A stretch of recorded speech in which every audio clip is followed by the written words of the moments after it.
Hello guys, this is Joseki bringing you the first game of a 3-game-long dual audio commentary of Joseki and Orange's. Me commentating the perspective of TH1000 and Orange commentating the perspective of Moon.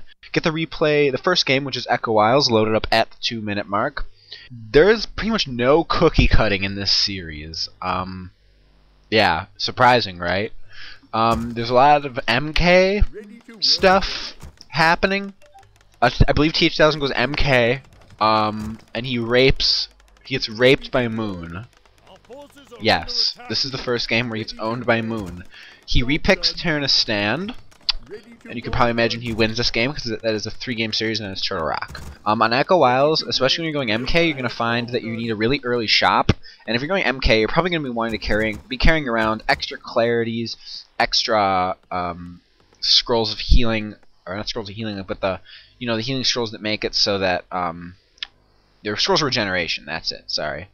And with that, you want to be carrying around a lot of extra of those because you don't have the water elemental to tank for you. You're not going to have the ability to creep out camps without taking damage on your units. And while that is sort of annoying that you're going to take damage on your units, it's not that big of a deal.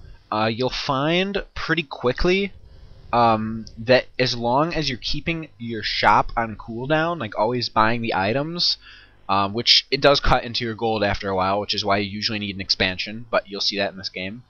By having all those items, the MK does become very effective.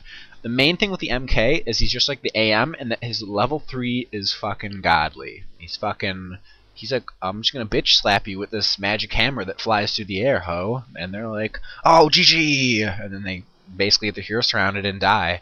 So that's why the MK is good, and you're gonna see TH1000 using that in this game. But yeah, so I'm at the 2-minute mark. I hope you guys are, because I'm gonna be unpausing in 5, 4, 3, 2, 1, unpause. So now MK is coming out, and he's gonna call some militia, I believe, or wow, he's not. He's just gonna run. He's gonna run at Moon. Yeah, I'm kind of unprepared for this, to be honest. I watched this game in 8 times, like 3 weeks ago. Anyway, so this TH1000, he's gonna go right at the start over to Moon. Now, my main reason for this, I guess, just this extremely aggressive play, is Moon went Beastmaster, which is really just extraordinary unorthodox if you think about it. Perhaps Moon has some sort of theory where Beastmaster counters MK, so he scouted the MK of TH1000, and then instead of going DR, which gets utterly raped by MK, he went Beastmaster, because not only is it good for just defending, the Beastmaster is just good for defending early pushes in general, it makes it very easy for him to creep with his summons, same as the DR, expand. It kind of has the same functions, just the skeleton armies aren't quite as vast. But now you're going to see TH1000 doing is he's going to get good positioning with his foot and MK, and then he's going to start attacking the archers and keep forcing them to use their Moonwall juice. No matter how good you micro your archers, generally speaking, they're going to be taking damage, and as a human player, that's the kind of thing you definitely want to be doing. You want to be inflicting as much damage on their units as possible, and that just applies just for everything in Warcraft, I'd say. I mean, you want to be utilizing your units the most effective. If you look at TH1000's base, he went 2 racks, and the thing with 2 racks is that it's like a rush tactic. You don't really, it's kind of a newbie term, like, oh my god, a rush. Like, yeah, it's a competitive RTS, no shit, it's a rush. But, like, it's just interesting, you never see this strategy. The reason it works, and the reason it's going to continue to work, is Beastmaster, Quill Beasts do piercing damage. Piercing damage versus defend is like, I don't know, it's like pissing in an ocean of piss. It doesn't even fucking matter. Like, the foots are going to take, like, no damage from piercing damage when they're actually fighting. The main source of DPS from Moon's army is going to be his Beastmaster, because it's doing 24 to 34 normal damage. Right there, TH1000 lured Moon very well. He ran his army away, and while he was running his army away, he was macroing his base. He hit F1, looked back at his MK, saw that Moon had overextended his Beastmaster, and anytime you see an overextension of that nature happening, you really need to be on the ball with MK, because if you think about it, the main advantage of MK is surrounding and killing units. He's anti-micro.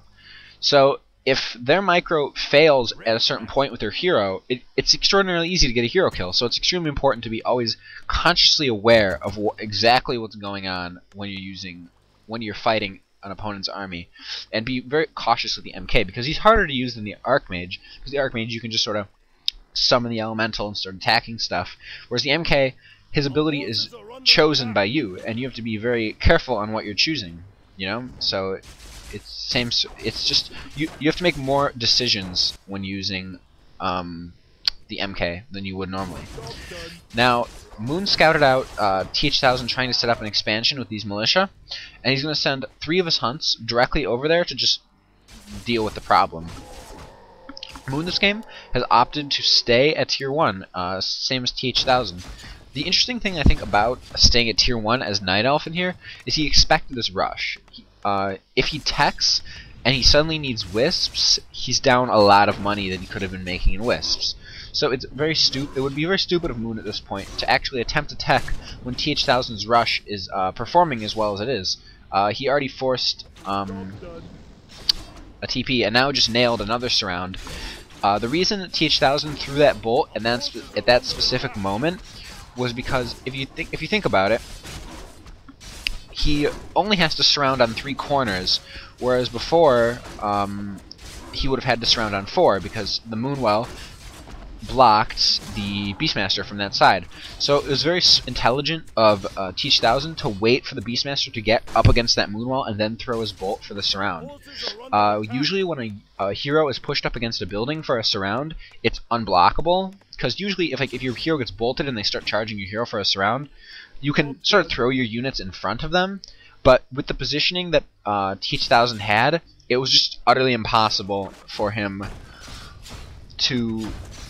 It's just utterly impossible for him to really for Moon to put his hunts in any position where they would have blocked TH1000 from getting a surround. If you look, Moon constantly scouting out the expansion over here by TH1000, and he does set up an Ancient Protector. Since he stayed at tier 1, he does have extra resources, which is why you can afford to do things like this. And the main thing that that's really good about what Moon's doing is it makes it impossible for him to expand without sending 5-ish foots over there. By the way, I missed it.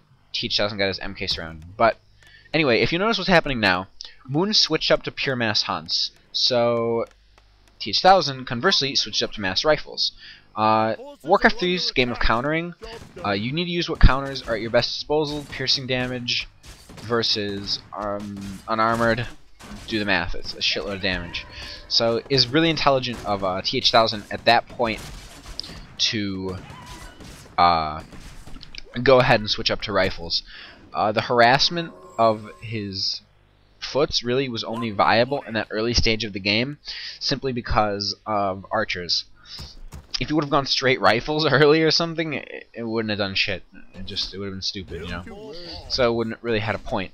TH1000 is also still at tier 1, and so is Moon, which is sort of an interesting duality here, because, you know, if you think about it, most high-end games with like top players, it's pretty much all like techs. You expand and then you tech, or you do something and then you tech. Like this rush mentality that I guess sort of comes more from StarCraft, where you build a lot of the same unit and then you sort of rush their base and like zerg them.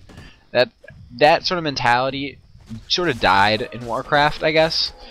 But I would say, as far as like doing a strategy like this, you need to be anticipating something.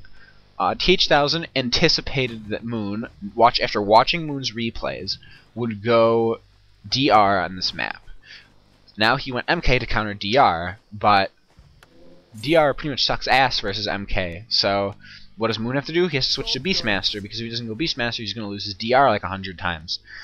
The problem with going Beastmaster again was the Quill Beasts really don't do that much damage. However, what TH1000 is essentially doing continuously throughout this game is surprising Moon.